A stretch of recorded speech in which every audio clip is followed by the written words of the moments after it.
Okay, good morning, professor, doctors, trainees, doctor, resident, senior residents and residents. My name is Dr. Yudamar Parisuda. Today I will be presenting about my journal reading with the title of The Use of Prostate-Specific Antigen. Menggema, Mas.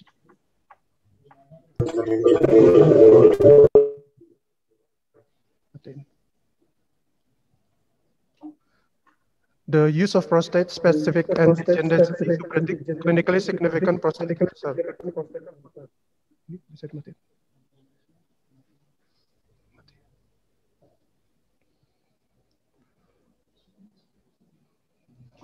Coba trainee yang ada di situ bisa bantu nggak ini supaya suaranya lebih baik? Oke. Iya, Prof, lagi diperbaiki, Prof. Tes.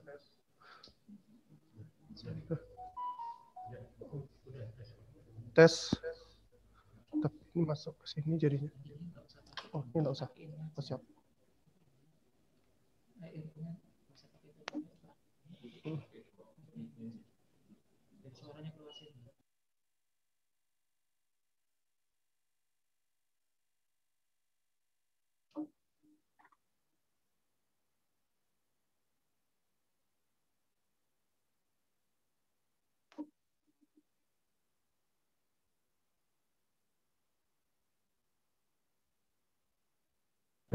Tes. Nah,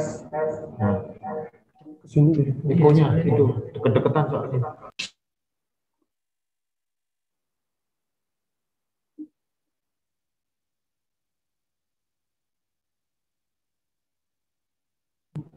Tes. Tes. Tes 1, 2. Izin apakah sudah terdengar, dokter? Suaranya ada bagus ini. Pakai ini dulu sih. Dok. Itu dimatiin.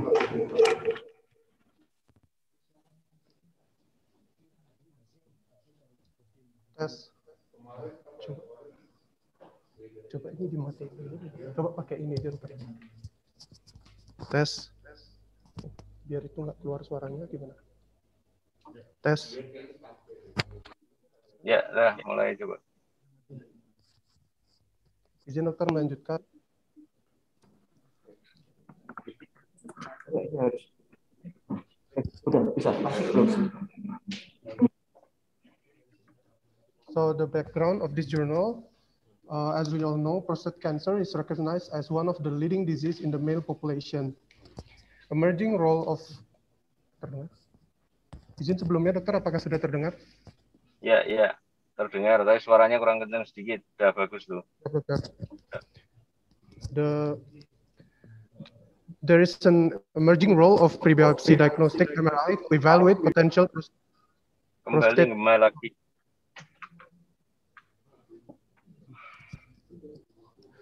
And there is the increased need for the use of non-invasive methods that reduce unnecessary biopsies, and especially in population where MRI availability is limited. The PSA blood test nowadays is part of our daily practice, and the calculation of prostate volume is relatively simple. The application of PSAD or PSA density would be possible in order to identify high-risk prostate cancer. So the objective of this study is to evaluate the value of PSAD in predicting clinically significant prostate cancer. So we're moving to the patient and methods. Here we see that the data on 1,226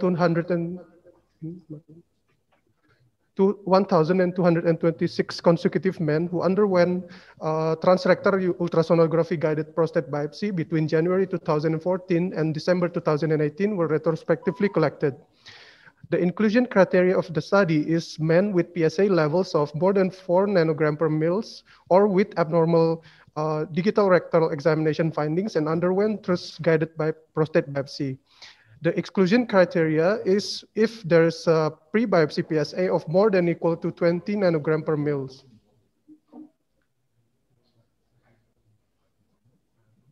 Ideally, the prostate biopsy will be performed in 12 cores taken from both lobes, 6 from each side under truss-guided guidance, and 2 specimens were obtained.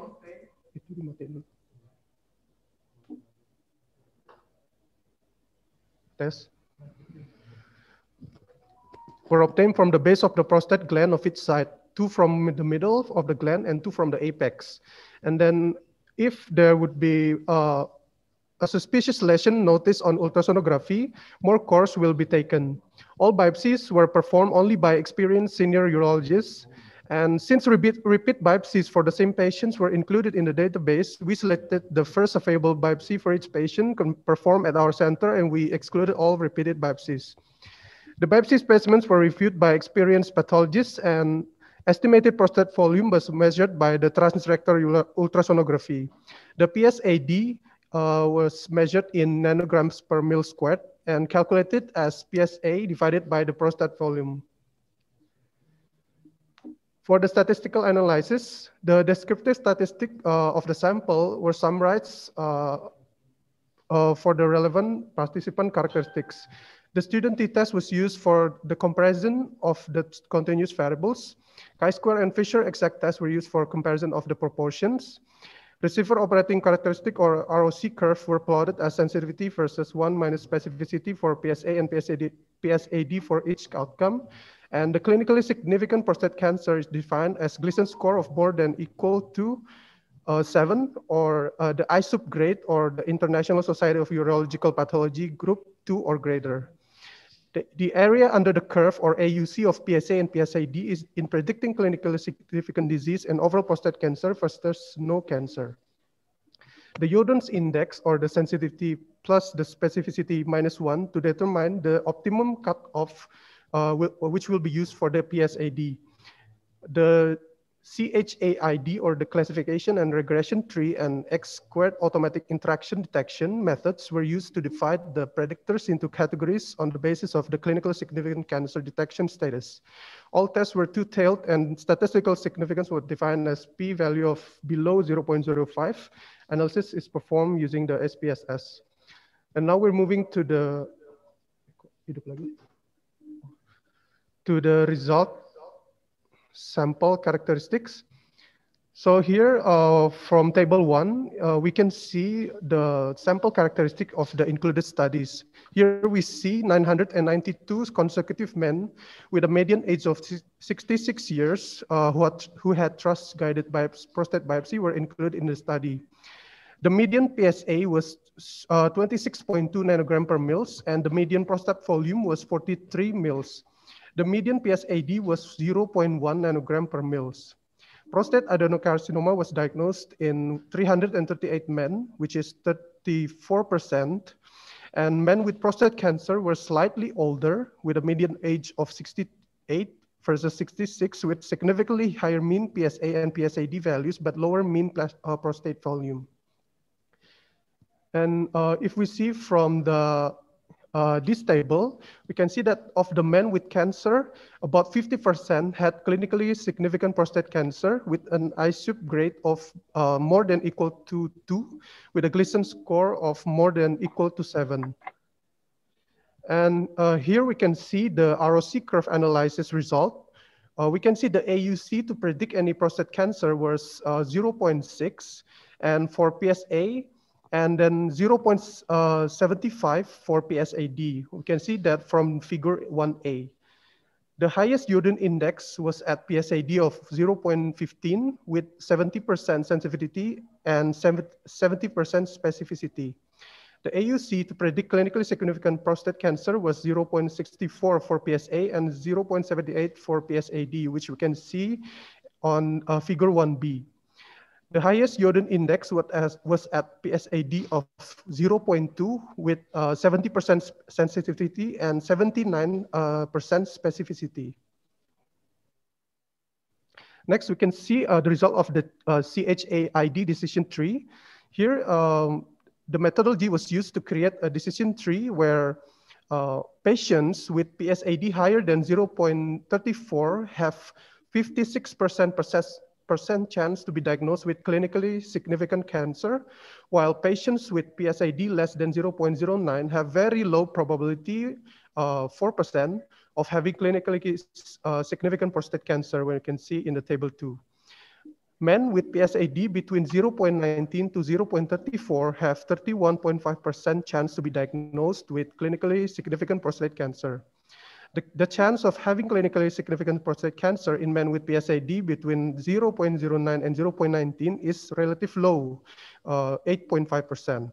And in this subgroup of patients, when PSAD is combined with prostate volume, the detection rate increases to 16.5% specifically in men having prostate volume less or equal to 33 mils, while it drops to 6.8% when the prostate volume is larger than 33 mils. And then we're moving to the discussion. So firstly, the development in the use of prostate-specific antigen density to improve cancer detection rate was started by Benson et al. And here, when PSA ranged between 4 to 10 nanogram per mils, but it is still in gray zone. So it is still inconclusive in this first study. And then the next one is done, a study by Catalona et al., where they got that the higher cancer detection performance with a 95% sensitivity was found with a cutoff of PSAD of 0.078 nanogram per mil square, which was used in men with PSA values in this gray zone. They found that 40% of cancer cases would have been missed with a cutoff of 0.15 nanogram per mil square in this population. And then the next study was done by Bazonet et al., where it is concluded that it should be taken into consideration that PSD value was originally based on the Sexton biopsy template described by Bazonet et al., which is not the standard anymore. And then a study by Amin Shafiri et al. Found that using a PSD cutoff of 0.08 nanogram per mil square could have avoided 273 out of 2,162 biopsies, which is around 13%, and missing 48 of 622 non-clinically significant prostate cancer with an ISUP grade of 1, which is about 8%, and 10 of 499 clinically significant cancers, which is about 2%.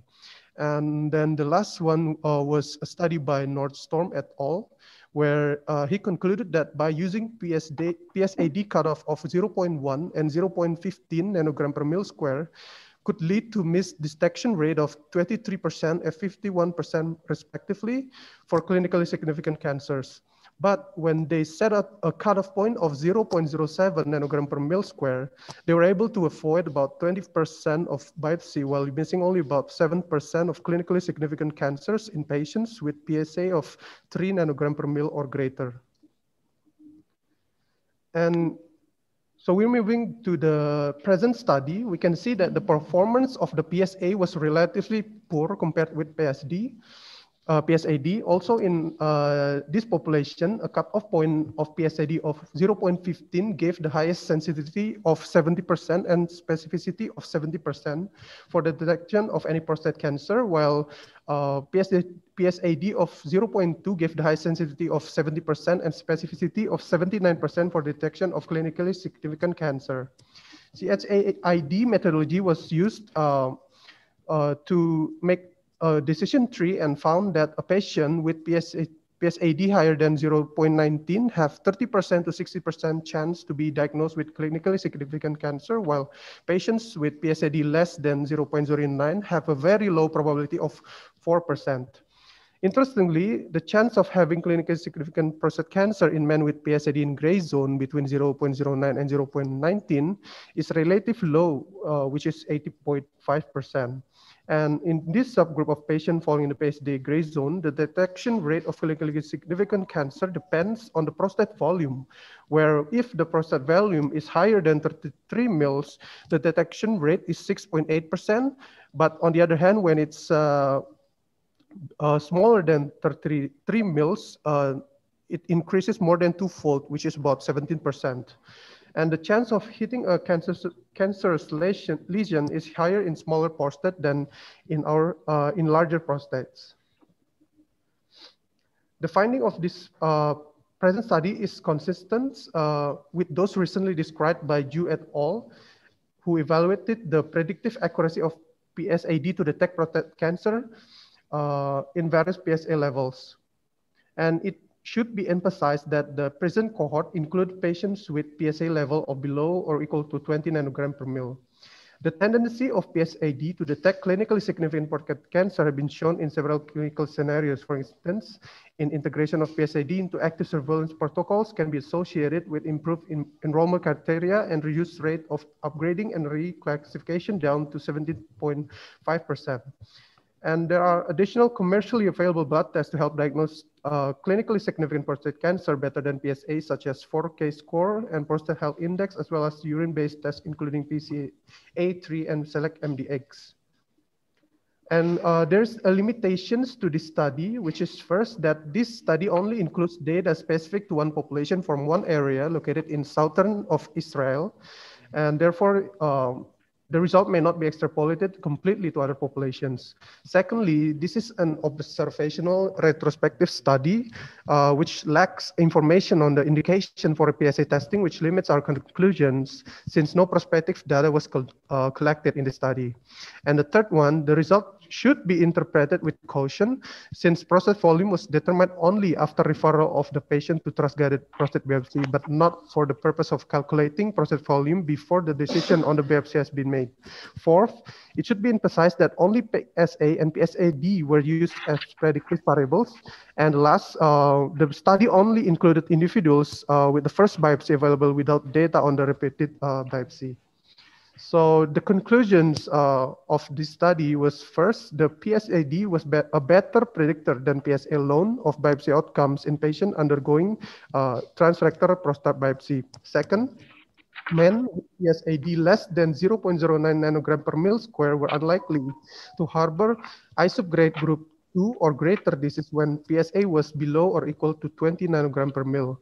Thirdly, in patients having PSAD values between 0.09 and 0.19, a junction of prostate volume increases the performance of PSAD for the detection of clinically significant disease. And the last one is that the author proposed to test PSAD prior to decision on prostate biopsy, since it is a simple, inexpensive, and available tool that can be used to reduce overdetection and morbidity of unnecessary biopsies.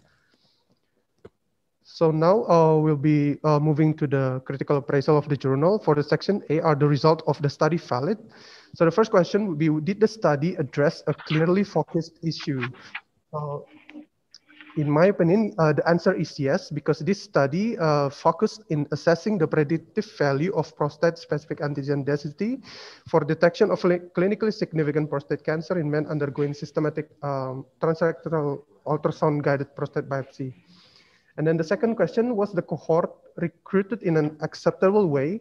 My answer would be yes, because this study, firstly, it is a retrospective cohort study where data of men who underwent trust-guided prostate biopsy due to elevation of PSA, which is more than 4 and below or equal to 20 nanogram per mils, or with an abnormal digital rectal examination between January 2014 and December 2018 were collected or recruited retrospectively. So in my opinion, the answer is yes. So that, and then for the third question, was the exposure accurately measured to minimize bias? In my opinion, the answer is yes. Why? Because PSA and abnormal DRE finding were retrospectively collected, where the value was restricted to more than 4 nanogram per mil and below or equal to 20 nanogram per mil, which is in order to minimize the bias. And the estimated prostate volume was also measured by the transrectal ultrasonography. And the PSAD was calculated as PSA and divided by the prostate volume, which is a clear and definitive formula. The fourth question, was the outcome accurately measured to minimize bias? In my opinion, yes, because for the biopsy itself is already done ideally, where it is performed with 12 cores taken from the description below, the lobes. And then if there would be any suspicion lesion was noticed on the ultrasonography, more cores will be taken. And also all biopsy were performed by experienced senior urologists. And then if there would be a repeated biopsy in one patient, only the first biopsy is taken. So this is also the effort to minimize the bias. And then lastly, the biopsy specimens were reviewed only by experienced pathologists. And then the next question would be, have the authors identified all important confounding factors? In my opinion, the answer is no, because the important confounding factors which might affect the PSA value, for example, such as medication history, such as the ARI blocker medicine for prostate patients, where it could actually reduce the PSA level of the patient by 2 times fold, and which this would, of course, make a bias into the result. And beside that, also the history of, for example, infection in the urinary tract is also not identified specifically in the methods. Therefore, my answer is no. The next question is, have they taken accounts of the confounding factors in the design and or analysis? In my opinion, yes, because some possible confounding factors such as age and prostate volume indeed has been taken into account in the design and or in the analysis in the effort to minimize the bias in the study. And then was the follow-up of the subjects complete enough? In my opinion, yes. Even if these study samples were followed retrospectively from the initial PSA tests and or abnormal DRE findings, but the final result of the outcome is the definitive diagnosis based on the biopsy result. So in my opinion, the follow-up is complete enough until the definitive diagnosis of the prostate cancer is made from the biopsy.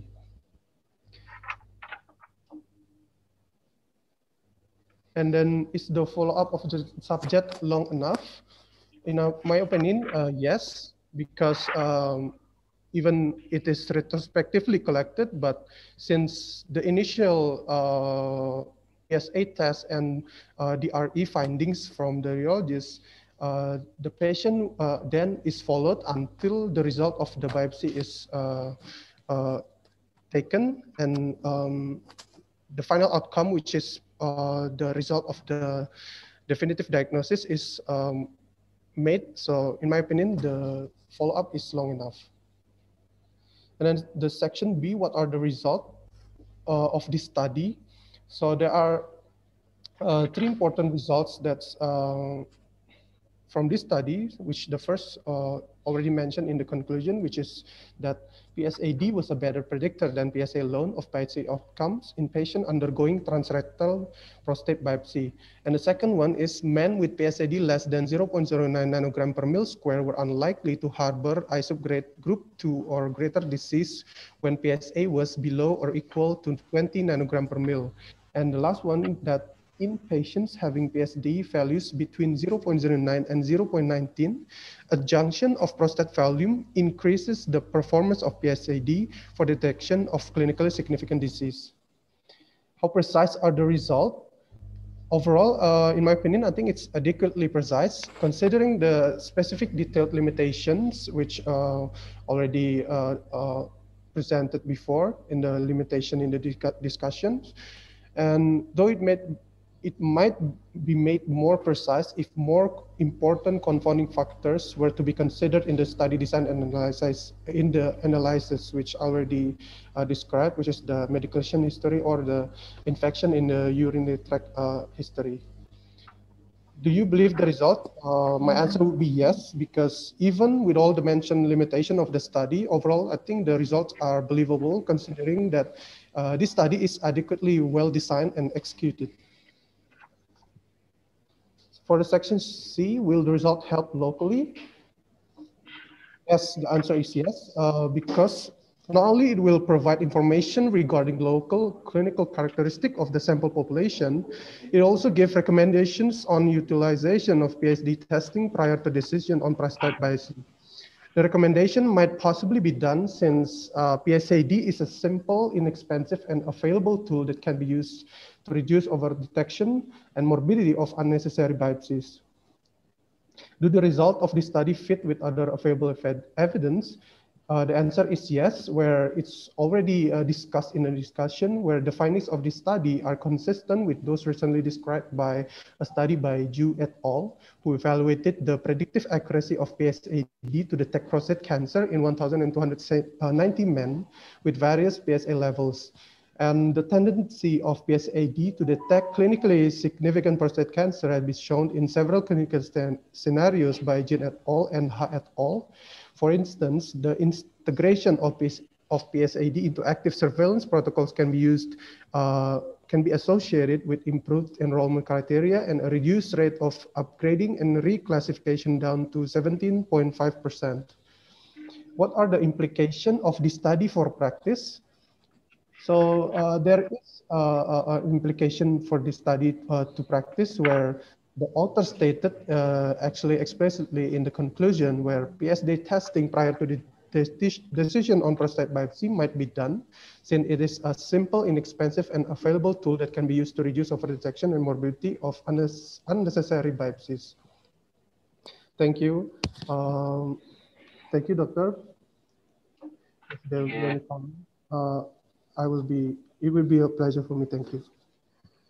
Yeah, thank you, Mr. Ryu Damara. Your presentation very good. Okay, thank you, Professor, Doctor, and all the staff, resident, and trainee. Now we start discuss about this journal. Saya mau tanya sebentar, Pak. Saya ingin tahu. Ini Dr. Ryu ya. Ini saya ingin tanya, ini PSAD ini cara pemeriksaannya gimana? Apa beda dengan PSA biasa itu? Ya. Nomor satu itu. Kemudian kenapa dibuat limitasi itu? Apa eksklusinya itu kurang dari 20 nanogram PSA? Kenapa itu dihilangkan yang lebih dari 20? Itu dulu saya ingin kejelasan itu teknik pemeriksaannya bagaimana itu. Siap, Prof. Izin menjawab. Terima kasih atas pertanyaannya. Yang pertama, jadi untuk pemeriksaan PSA, apa perbedaan dengan PSAD? Jadi sebenarnya untuk mengetahui nilai PSAD, pertama kali kita perlu tahu nilai dari PSA. Untuk menilai PSA tentunya itu diambil dari darah pasien, kemudian dibawa ke laboratorium, kemudian nantinya akan mendapatkan hasil dari PSA itu sendiri. Kemudian untuk PSAD, kemudian dari nilai PSA ini akan dihitung berdasarkan formula atau rumus untuk PSAD yang mana sudah jelaskan di awal presentasi, yaitu nilai PSA itu dibagi dengan prostate volumenya seperti itu. Sehingga hasil dari pembagian ini kita dapatkan nilai dari PSAD itu sendiri. Itu untuk pertanyaan pertama, Prof. Izin untuk yang kedua itu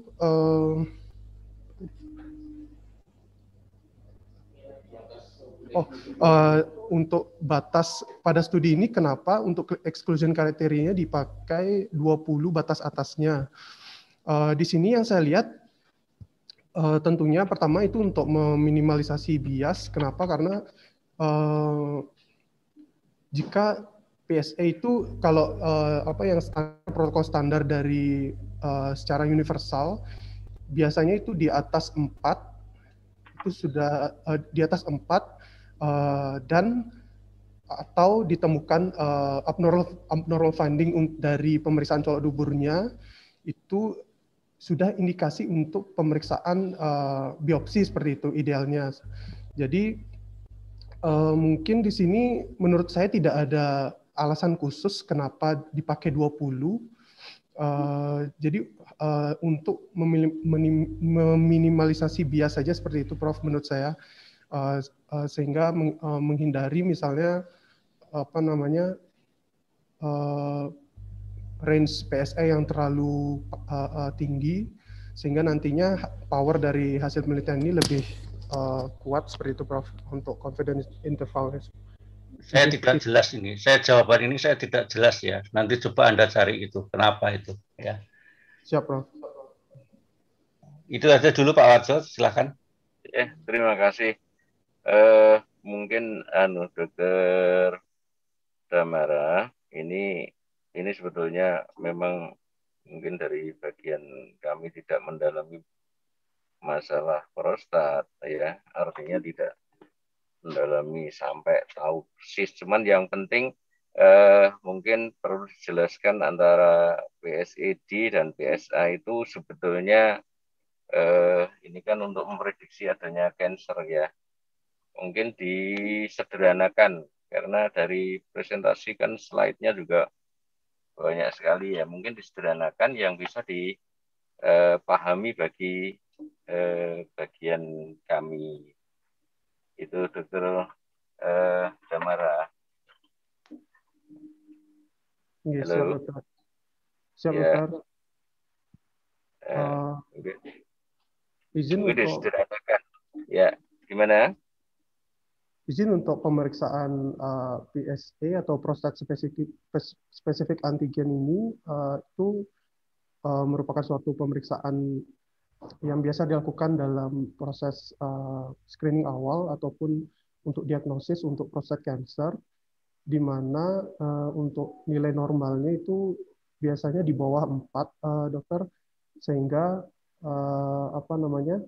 biasanya jika nilai di atas 4 ditambah dengan hasil pemeriksaan colok dubur yang abnormal, misalnya ditemukan pembesaran atau teraba keras atau bernodul seperti itu indikasi kemudian dilanjutkan untuk pemeriksaan definitifnya, yaitu dengan transrectal ultrasonography guided biopsy seperti itu, untuk mengetahui benar-benar apakah memang prostat tersebut ke arah prostat cancer atau tidak, seperti itu. Nah, di sini pemeriksaan dari PSA itu melalui darah dan kemudian dicek di laboratorium untuk nilainya. Dan untuk interpretasinya seperti yang saya jelaskan sebelumnya, itu yang biasa dilakukan secara universal untuk proses screening awal dan diagnosis hingga evaluasi untuk kasus prostat cancer secara universal seperti itu. Nah, di sini mulailah bermunculan masalahnya adalah di mana ternyata sensitivitas dan spesifisitas dari nilai PSA yang sudah dipakai hingga sekarang ini sebenarnya ternyata masih belum cukup baik, sehingga itu banyak terjadi dilakukannya unnecessary biopsies, jadi biopsi yang tidak diperlukan. Jadi misalnya dia PSA-nya di atas 20 bahkan, tapi ternyata setelah dibiopsi ternyata bukan prostat cancer seperti itu. Di mana sebenarnya di beberapa jurnal dia dikatakan PSA ini bukan cancer oriented. Artinya ketika PSA naik tidak pasti itu cancer seperti itu. Justru ini lebih ke organ oriented, artinya ketika terjadi suatu manipulasi pada prostat, ini akan menyebabkan naik atau turunnya dari PSA itu sendiri. Jadi bukan untuk cancer oriented, artinya ketika PSA naik pasti ada cancer, tidak seperti itu. Sehingga inilah masalah yang dilihat dari studi ini, yang ingin dipecahkan pada studi ini, yaitu salah satunya solusi yang ditawarkan adalah itu dengan PSA density. Jadi PSA density itu maksudnya menggabungkan nilai PSA dengan volume prostat. Jadi dengan formula yang sudah dijelaskan pada studi ini, yaitu untuk menghitung PSA density ini adalah dengan nilai PSA dibagi nilai dari prostat volume, di mana prostat volume ini itu diukur dari transrectal ultrasonography guided transrectal ultrasonography tadi. Jadi dari transrectal ultrasonography tersebut nanti bisa diprediksi untuk prostat volumenya, estimated prostat volume. Nah, ini yang dimasukkan ke rumus, nantinya dihitung sehingga nanti akhirnya mendapatkan nilai PSAD atau prostate specific antigen density ini. Nah, inilah yang ingin dilihat predictive value-nya, jadi seberapa baik nilai PSAD ini dalam memprediksi clinically significant prostate cancer yang didefinisikan pada studi ini, yaitu nilai Gleason score lebih dari atau sama dengan 7 dan I-sub grade lebih dari atau sama dengan 2 seperti itu. Dan ternyata panjang sekali jelasnya. Penjelasannya panjang banget, enggak disederhanakan, jadi yang mendengarkan malah bingung. Intinya ini pokoknya PSA itu sendiri dinilai itu belum bisa menilai atau memprediksi adanya cancer karena dia adalah organ oriented bukan cancer oriented. Artinya kalau PSA itu tinggi bisa dipengaruhi oleh berbagai faktor gitu ya. Bahkan manipulasi apapun akan meningkatkan PSA. Kemudian diambil suatu upaya untuk pemeriksaan PSID gitu ya. Mungkin ada ada masukan yang lain, mungkin ada pertanyaan yang lain. Sudah lama sekali tadi. Terima kasih. Ya. Terima kasih untuk presentasinya. Mungkin kalau di bagian kita kan bagian onkologi yang kalau di secara pemeriksaan kemudian tindakan itu mungkin di bagian urologi ya. Nah, adakah manfaat dari yang kita peroleh dari bagian onkologi ini yang kemudian dari penelitian ini untuk kita? Mungkin dari pemeriksaan yang ada itu di PSAD atau PSA yang selama ini, yang kemudian bisa kita jadikan sebagai dasar penilaian yang barangkali di urologi kan biasanya konsul atau merujuk ke onkologi untuk dilakukan kemoterapi ataupun penanganan berikutnya. Itu yang saya tanyakan, barangkali ada dari penelitian ini. Ya, silakan. Adakah manfaatnya ini untuk hubungannya dengan terapi? Mohon itu suaranya masuk, mungkin Dr. Autor. Untuk Dr. Damara silahkan. Apakah ini ada pengaruhnya, ada manfaatnya terhadap treatment khususnya di bagian onkologi? Siap dokter, terima kasih atas pertanyaannya. Jadi tentu dari hasil penelitian ini sangat bermanfaat dalam dari proses awal screening hingga dari penata laksanaan prostat cancer itu sendiri. Mengapa? Karena seperti kita lihat dari background itu sebenarnya masalahnya adalah banyaknya terjadi pemeriksaan biopsi yang tidak diperlukan seperti itu. Jadi PSA-nya tinggi, tapi kemudian di biopsi dan ternyata tidak prostat cancer. Itu kan morbiditas bagi pasien, padahal sebenarnya tidak diperlukan seperti itu. Nah,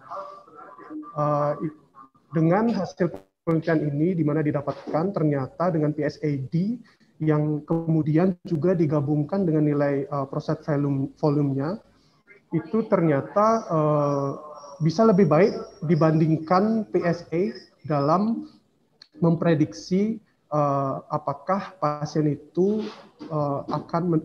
apakah pasien itu memiliki clinically significant prostate cancer atau tidak, hanya dari pemeriksaan awal PSA dan dari pemeriksaan colok dubur seperti itu. Sehingga manfaatnya itu sangat jelas, yaitu untuk menurunkan jumlah unnecessary biopsinya itu sendiri, sehingga itu juga akan menurunkan morbiditas bagi pasien di mana yang sebenarnya tidak perlu, jadi tidak perlu dilakukan seperti itu untuk biopsinya. Ya, makasih. Jadi sebetulnya ini adalah satu upaya untuk menegakkan diagnosis ya.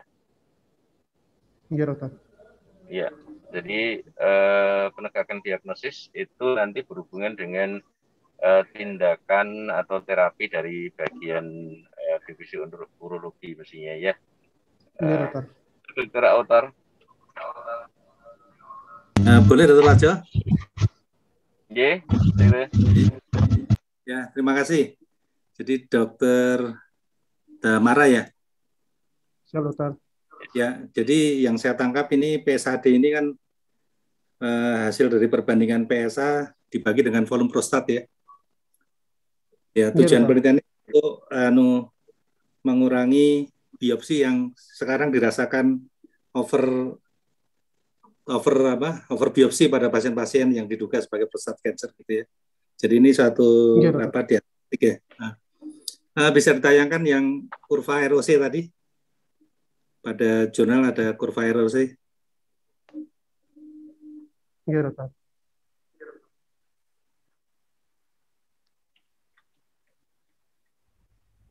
Izin, dokter.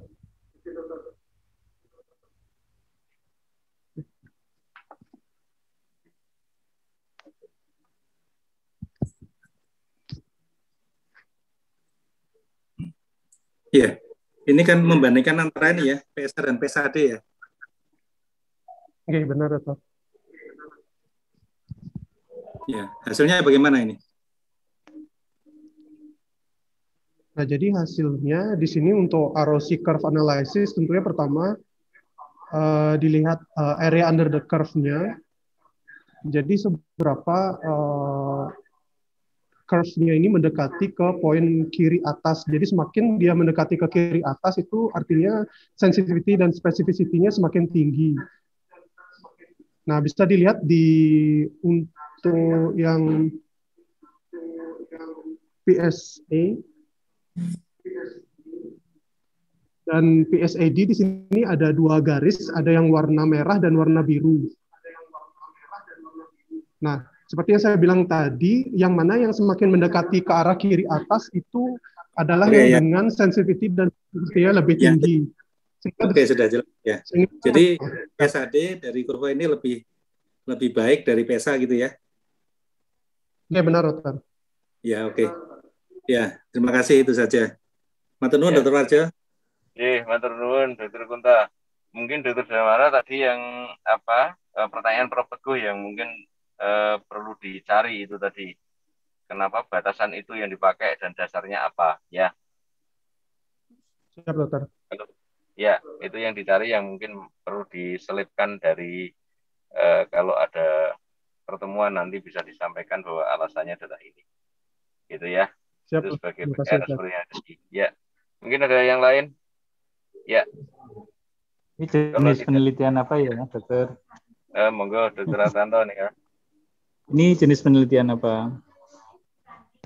Izin untuk desain penelitiannya itu kohort, dokter. Namun secara mode waktu itu retrospektif, dokter. Sehingga menurut saya ini retrospektif kohort. Cukup. Ya, itu kita sudah mendengar kalau yang itu. Maksudnya penelitian itu ada namanya misalnya prognostik gitu ya, kalau itu namanya desain ya. Ini apa penelitian apa, mengkaji prognostik atau mengkaji risk factors atau mengkaji diagnostik, yang mana? Izin untuk ini menurut saya itu penelitian prediktif, dokter, untuk mengkaji diagnostik case value-nya. Jadi kemampuan atau potensi suatu modalitas untuk memprediksi suatu penyakit. Saya cut dulu biar tidak berkepanjangan seperti Dr. Wajeng di kota dia. Kalau istilah prediktif di dalam onkologi ya, faktor prediktif itu adalah faktor yang mempengaruhi hasil terapi ya terhadap outcome. Itu predictive risk atau predictive factors kalau di onkologi. Jadi ini apa ya? Apakah diagnostik ya? Misalnya apakah ini adalah salah satu alat untuk diagnostik misalnya seperti itu ya. Nah, itulah gunanya mengenali ini penelitian jenis apa ya, bukan desain. Kalau desainnya sudah tadi jelas ya, itu kohort tadi disebutnya. Nah, jadi dengan mengetahui jenis penelitian ini apa, maka kita akan punya rangkaian validitas apa yang harus diuji pada jenis penelitian ini. Gitu ya. Itu untuk journal reading. Nah, kita punya ini jenis ini. Validitasnya ada A, B, C, D, E. Penelitian jenis ini validitasnya A, B, C, D. Seperti itu, ya. Jadi gitu ya. Itu untuk dipelajari lebih lanjut. Terima kasih, Dok. Oh iya, terima kasih. Ya, terima kasih Dr. Ratanto. Ya, ini kalau ulasan Dr. Ratanto itu jeli sekali itu ya. Saya senang sekali itu. Mungkin itu nanti bisa bertanya lebih jauh ke Dr. Ratanto ini penelitian apa yang dimaksudkan itu tadi. Ya, gitu ya. Saya pikir cukup banyak sekali. Ya, mungkin ada sesuatu pertanyaan-pertanyaan belum terjawab, nanti silakan dijawab dan bisa ketemu saya. Kemudian kalau bisa disampaikan, nanti sampaikan pada saat presentasi berikutnya. Itu terima kasih. Kalau sudah ada, kita cukupkan sekian karena masih ada acara yang lain. Ya, terima kasih Dr. Damara. Terima kasih semua teman sejawat dan Prof. Teguh yang sudah menyempatkan waktu untuk acara ini. Terima kasih. Terima kasih. Ya, terima kasih Dr. Damara. Dan waktu saya kembalikan ke Dr. Kunta. Matur nuwun Dr. Kunta. Ya, terima kasih Dr. Warjo. Ya. Untuk selanjutnya acaranya adalah mungkin yang forest flood mau jadi dibahas hari ini enggak? Untuk training. Training. Yang PR-nya Dr. Ratanto sudah siap belum? Kalau siap silakan.